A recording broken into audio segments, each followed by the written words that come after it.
What's up, guys? NepentheZ here, and welcome back to another draft video. Guys, it is a great day because we are, that's me twice if you could hear that through the microphone, we are another day, oh damn, closer to FC25. The top comment, I haven't read the comments from yesterday's video yet. Usually I read them in advance and kind of like decide which ones I want to go to. Let's pick our formation. I'm not looking, I'm just stopping. What is it? Oh dear, never mind. Yeah, but the top comment today is, you know what's not so great, Nep? Damn, man, you hit me in the feels now, Philip. He says, we are yet another day further away from FIFA 13. FIFA 13 was a good year for me. It was a bit of a breakout year for views. One of the, you know, I started getting my first like hundreds of thousands of views on videos. It wasn't regular, it was mostly around the 30, 40k mark. But it was also, I was good at the game, FIFA 13, contrary to FIFA 14, which I was terrible at. But my fondest memories of games, and I don't know if this is me just looking back through rose-tinted glasses, let's take Bailey there, or if this is the genuine truth, but I'm really fond of FIFA 11, really fond of FIFA 15, and really fond of FIFA 17. I was really fond of FIFA 19. And then after that, I honestly can't remember the last game that I look back on and think I just had brilliant amounts of fun throughout the whole of the year. I've probably still got triggered at the game and stuff, but kind of since FIFA 20, what are these players? Kind of since FIFA 20 and beyond, the games, like EA have like pushed this FOMO so hard that even for somebody like me who literally does this as a job, and I'm blessed to do this for a living, I really am. But even for someone like me, who earns money from playing this game, it still felt like a chore at certain points during the game cycle. And that's, I've never felt that before FIFA 20. So for you, oh, Capdeville, nice. FIFA 13 obviously lives fondly in your memory. For me, the most recent memorable game was probably FIFA 19. Also another one that I was really, really good at. Oh, please, EA, let's go. Off of a dead pick as well. We've got 99 rated Virgilius van Dijk. Thank you very much, EA. Saeed says, I think he wasn't sarcastic. He actually meant there was room for more tweaking. Oh, was there? Oh. You have to watch yesterday's video if you want to understand the context there. Fair enough. Maybe I could have tweaked with it a bit more. I don't know if people enjoy the tweaking.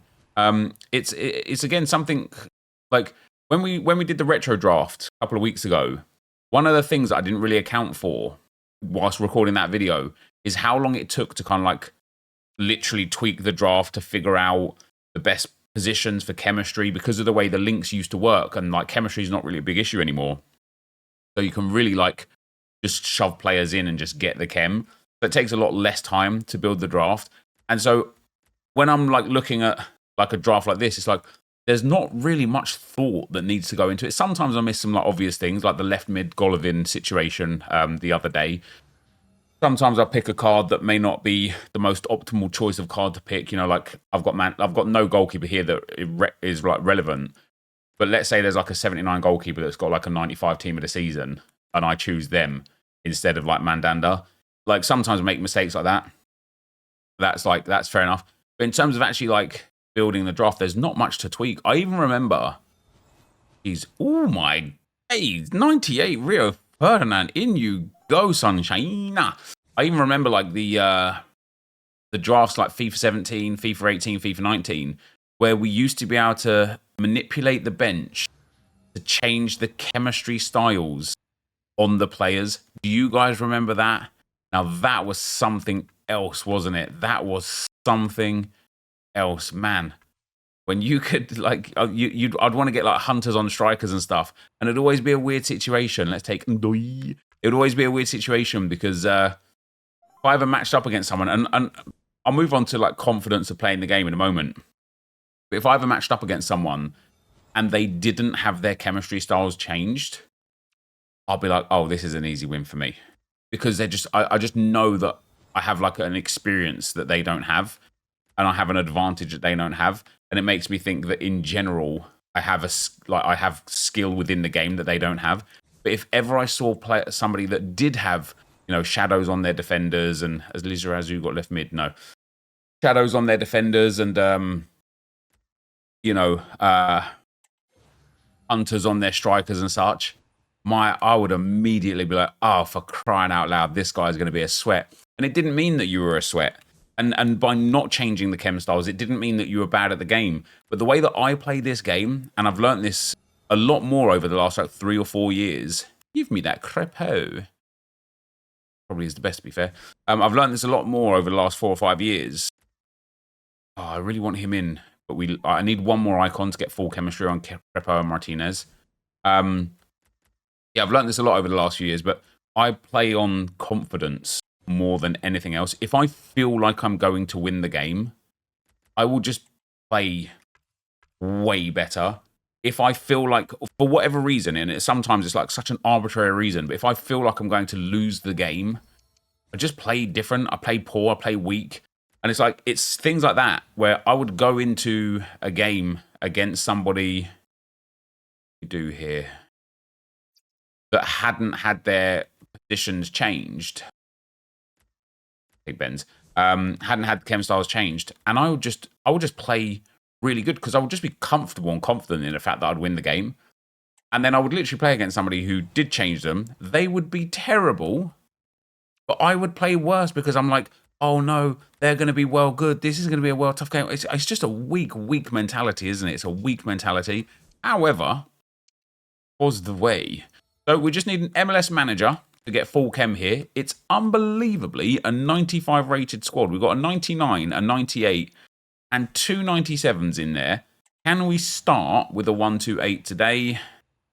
No, we can't. So we are starting with a 126 today. Let's get into attempt number 2. If you want to be able to afford the best players and open the best packs in FC24, go to u7buy.com to buy your EAFC24 coins. It's cheaper than buying FC points and just as reliable. They already offer some of the best prices out there, but you can get an extra 6% off using promo code NEP at checkout. All right, guys, as we go into the second draft, NoH9079, he responded himself as well, and he said, nah, I meant that you could have moved around the draft a little more, haha. Some high-rated players had various positions they could have slipped into. What do we get? A 4-5-1. So he wasn't actually being sarcastic. He was being genuine. He wanted me to tinker with the draft a bit more. That's interesting.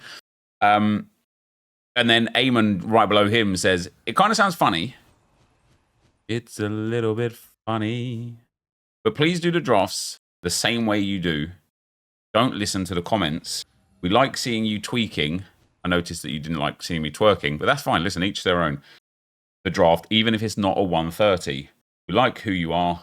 Don't change. Well, do you know what, Eamon? That's a really, really, really nice comment. So thank you very much. I'm going to take Ilkay Gundogan there instead of Bonmati. And we'll take Lassiter. He's got that striker option. Petit, obviously, really nice to have the left back option. And Llorente, obviously, really nice to have right mid and right back options. And then Alien says, have you ever done a setup / room tour? Looks sick. Do you know what? I haven't. And do you know what? I actually I feel really bad that I haven't, because the PC that I've got, shout out to PC Specialist, is right there. Such a sick PC. I had an issue, right? I still have it. It's set up the other side of my desk here, and my kids play on it. But I had an insane PC with cooling system, like, you know, the state-of-the-art tech. And I know, like, PCs go out of date real quick, but I'd put new, like, something or other in it. I'm not really, like, techie.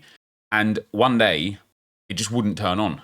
Literally just wouldn't turn on. Couldn't figure out why. Just, like, it did it, like, a few times, actually, where it wouldn't turn on. And I, like, power cycled it, and then it turned on. But one day, it just stopped turning on. And, obviously, if I don't have a PC, I can't work. And so I had to go back to using an old PC, which made it really difficult. It'll be a lot easier these days because I have editors now. But I'm talking about the days where I used to edit my own videos before I had Viper and Josh on board. And I used to edit my own videos. I had to go back to a PC that was, got here, 95s. That was so old that to render out a video took like 45 minutes. It sounded like it was about to take off or explode, or, you know, I couldn't do more than one thing at a time on it. You know, like right now, if I set a video to render away now, I'll just go like browse the internet, or I'll go and play a game or whatever. I'll do something to fill the time whilst I'm waiting for it. Give me that Shemichael, baby.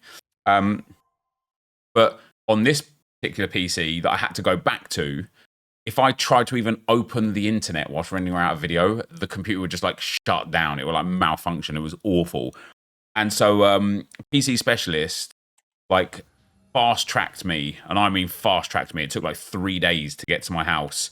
A brand new state-of-the-art, top-of-the-range, custom-built PC.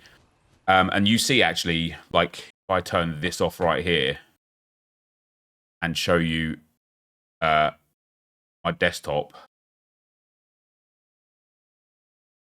PC Specialist, baby. They're still my backdrop, right? And they got it to me in like double quick time, and I was so grateful, and like I was willing to pay for it. And like one of the biggest perks, I suppose, yes, Konate, one of the biggest perks of being like a content creator or whatever, is that in situations like this, you generally get it at like cost price. You don't have to pay for labor, you don't have to pay like the market price, you get it for like cost price. And I was willing to just pay for it because I just needed a PC. I needed a top-of-the-range PC, like ASAP, whilst I waited for my other one to get sent off, get fixed. It's since come back, it's fixed. It's worked perfectly for like 2 years afterwards. I don't know what was wrong with it.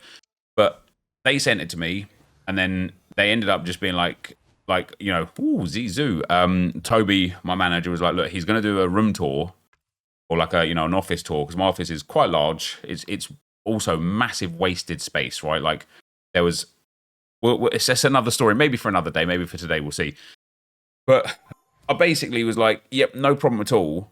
I can absolutely like make it a PC Specialist sponsored room tour, right? Show off the PC, give it really big part of the video. Like the last video tour that I did, or like the last office tour that I did, was in my old house about 3 years ago, and that video got like over 500,000 views. And so it would have been, and it still would be, massive for PC Specialist for me to actually do the room tour and honour what I said I would do for them. And as I say, I feel like I genuinely feel bad. I feel super guilty because it's my responsibility to do it. The reason why I haven't done it is just because things happen. Life gets in the way. Like I've actually moved my office around twice since I moved into this office. The idea was that I had my desk like 5 foot forward on from where I am now. There was another desk just off to my left where my old video editor was like working from, and then around you see this like wall kind of here. This is like a false wall built in. It's like a real wall, but like a built-in wall. And so the other side of that was like my wife's office space for like running her business and doing what she's doing and stuff. And then what I've got is, obviously you see like the drinks fridge behind me, my like play buttons, there's controllers on the wall there, the lighting system, the shelving system is nice. I've got a TV on the wall there and a few other bits like this side of me. 1966 England shirt, a Thierry Henry football boot. And the idea was to like make the office look banging and then make a video. Hey, Golovin, he's got left mid. And then make a video on it and showcase it, right? That was the play, that was the plan. I don't know what happened and what, like, lots of things happened. Like I didn't have the internet in this house for a while, so I was working out of like a different office space in town. And then I might take that Sosa for that chemistry. And then, time just went on, and it just didn't become, it just didn't become a priority. Like it just became oh yeah, I've really got to do that kind of thing.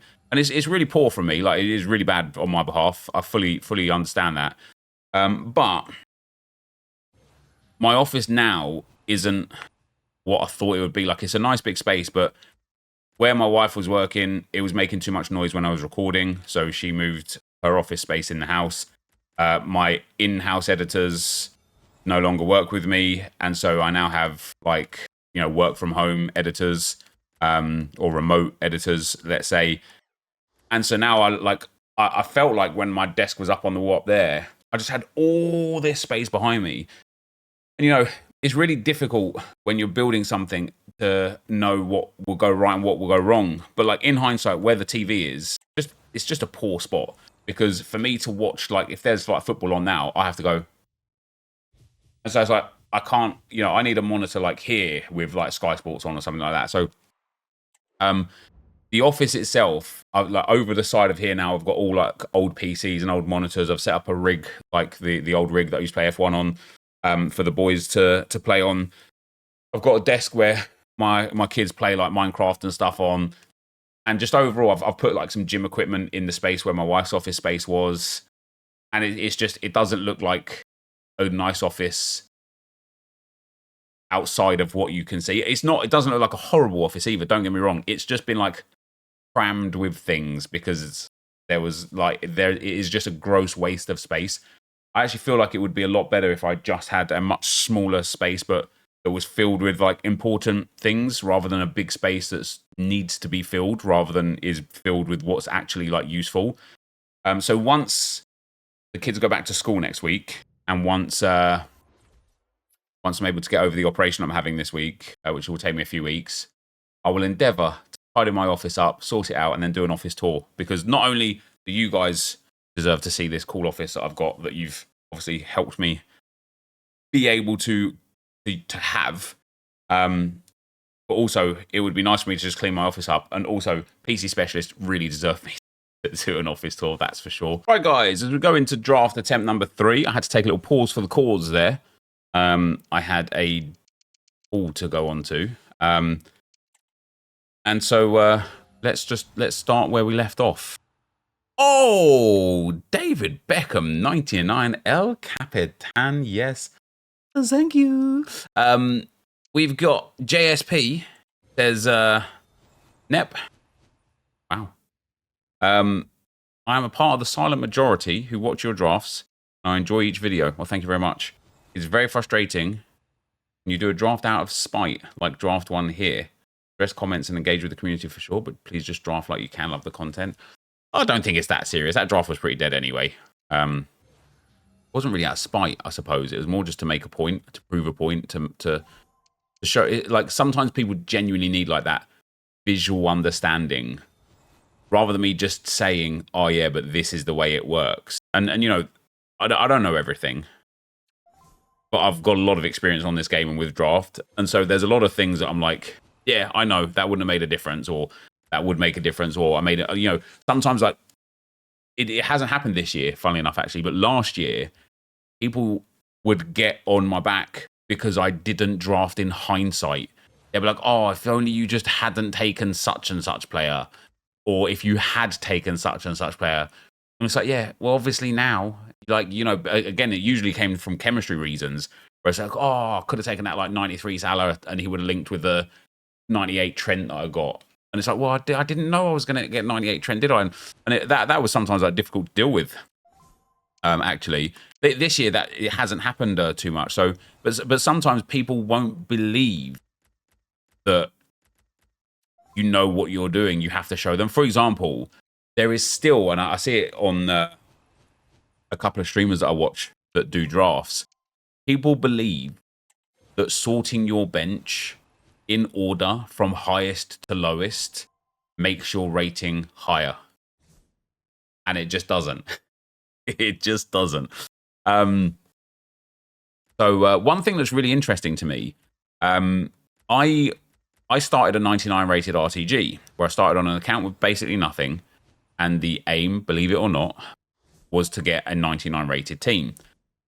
Because of the way the draft system works, I presumed... This is a really nice draft, by the way. Yeah, because of the way the draft system works, I presumed that a 99 rated team, an ultimate team, would require like a 99 rated starting 11 and then some 98s, 97s on the bench and maybe even a 96, because, you know, I'll give you like an understanding of it when we get to the end here. Let's pop Zico in over Vitingu. We need a new centre back, please, EA. EA fourth. Because yeah, like the rating on draft seems to be that the bench doesn't seem to be as impactful. Damn, that 97 Lionel. Can't get onto the team. But yeah, right here, right. This is a 93 rated draft. When we got the 129, which was a 96 rated draft, in theory, on regular Ultimate Team, you would need 96s in every single position and 295s. But the truth of the matter is you don't need that. Now, of course, you can go above. You could get 97s and 98s, which allow you to have a lower standard elsewhere on the bench. But you could hit like a 96 rated team with like 83 and 84 rated cards. And so I don't understand where how we're actually going to hit a 130. Because a 130 is going to require a 97 rated squad. And so if I'm wrong, if the way the draft rating calculator works is the same as the way... This is a really nice draft, by the way. Apart from centre-back spots. Yeah, if the draft system is the same on here in terms of calculations compared to regular Ultimate Team... For us to hit a 97 rated squad, we will effectively need 16 97s and 2 96s. Now, to move it around a bit, if we hit 3 99s, we can get away with things elsewhere, but we would still need lots of 98s and lots of 99s. And that's just not possible. So even though we've hit a 129, and we've hit a couple more since we hit the initial 129, I genuinely don't know, based on me trying to build a 99 rated team and seeing what requirements it needed, I genuinely don't know if we actually have the capabilities of hitting a 130. I don't know, like, I have seen a 130, that's the thing, I've seen 3. But they must have just been such anomalies, because I can't get close. And look at that, that's a 95 rated squad with a 76 rated player. If we averaged these player ratings, the average player rating here is only 93.7, not including the reserves, obviously, just including the bench. So a 95 rated squad is an average of 93.7. It's possible that putting, you know, like, and this is the thing that's interesting about the draft. When I fulfill the starting 11 with the highest rated players, the rating goes up. So, like, quite often, like, this isn't going to pop to a 96. No, it might if we exchange here. I want to get to a point where it's on a threshold, because sometimes you can literally put a higher rated card off the bench into the starting 11 and you'll go up a rating. Whereas in regular Ultimate Team, it doesn't seem like that's plausible. So I don't know what weight the draft gives for an overall team rating versus the bench. But basically, me even just talking through my own process there, and that being a 93.7 rated team coming in as a 95 rated team, actually makes me think that the 130 is going to be possible. I just need to get lucky. But either way, guys, here we go with the final draft for today. Actually, a longer episode today, a lot of yapping today. Let's get this last formation. And the last comment, we get 4222 here, or at least one of the comments, I don't know how many we'll get through towards the end here, is from Dylan. Dylan says, I hate the Nep gets so many tough critics in his draft vids. Thanks, man. People don't know how good they got it. My draft vid's that good? Yeah, I mean, I'm big chilling with that. I do like that. Nep is easily the best drafting channel on YouTube. Pacing is good. Has good one-liners occasionally. And 9 out of 10 times makes the right player choice. Yeah, and that's the thing. That was kind of where I was actually alluding to, talking about in the previous draft, is drafting in hindsight is one thing. But, you know, I mean, this year is a lot easier, actually, because of how easy the chemistry system is. Quite regularly, just taking the highest rated player is the premium option. The only time when it's not is when the highest rated player has a significantly higher rated card. So, for example, here, Alulu's got a 95, and Juiced has only got a 91. These guys don't really have good cards whatsoever. So the play here is actually to not take Kalulu, because we could get his 95, even though his 95 also wouldn't help us in the grand scheme of things. The that's where we're at with it. Give me that Schmeichel, baby. I think sometimes people get tough because you just do something that they wouldn't, and everybody thinks that their idea or their understanding of what's happening is the right thing. You know, I might take a 93. I don't know. But let's say that was 93 Bon Pastor and 93 DeMarco. I might take 93 Bon Pastor. You might be like, oh my God, you don't know what you're doing. DeMarco was the obvious choice there. Just because in your mind, that was the play that you would have done. Doesn't necessarily make either of us right or wrong.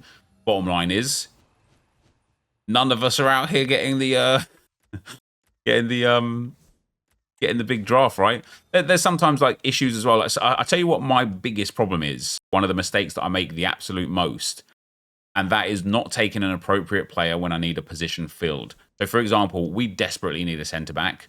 I took 97 Doku there. There was another high-rated card that I could have taken. I don't even know if there was like a 92 rated centre-back. That would have been the play. 97 Doku wouldn't. So, you know, if there was like a 99 Beckham here, probably Laurent Blanc would still be the play, because upgrading a 77 to a 97 is huge, whereas upgrading a 91 to a 99 is not. And sometimes I completely forget what I have got on the starting 11 and just go with a whole like he's high rated, I'll take him. We're gonna struggle for chemistry on this draft. So here's a situation where I feel like I'm on the threshold of, watch how I can just swap somebody from the bench to the starting 11. I do believe it will happen. There you go. It's the same players. It's the same 18 players. It's just that 2 of them are in the starting 11. Or, well, in this instance, 1 player. Swapping Doku for Torre somehow gives an extra rating to the draft, in spite of the fact that it's the same players. However, if you built this exact same setup, and you don't have to use the exact same players, just the same like numerical value of each player in regular Ultimate Team, and then exchange players on the bench, I don't think it changes the overall rating. So it's really weird, and I just don't understand how it works. I don't understand how the draft rating works to the point where you can just swap play. Like, to me, it suggests that the starting 11 has a much heavier weight than the bench, which makes perfect sense. But like I say, for that reason, it's very peculiar to me why then, to build a 99 rated squad in regular Ultimate Team, you actually can't have 99s and starting 11 and then some 98s and 97s on the bench. You have to have 17 99 rated cards and 1 98 rated card. Like, it's just crazy. And again, I genuinely don't understand it. I don't understand how the rating mechanic works in draft versus an Ultimate Team. However, we're coming towards the end of the game cycle anyway, so we'll maybe try and figure that out for next year's game. But that is going to be the end of the video for today. If you did enjoy it, be sure to leave a like, rate, and comment. Subscribe to the channel if you haven't already. And for now, guys, I'm out. Peace.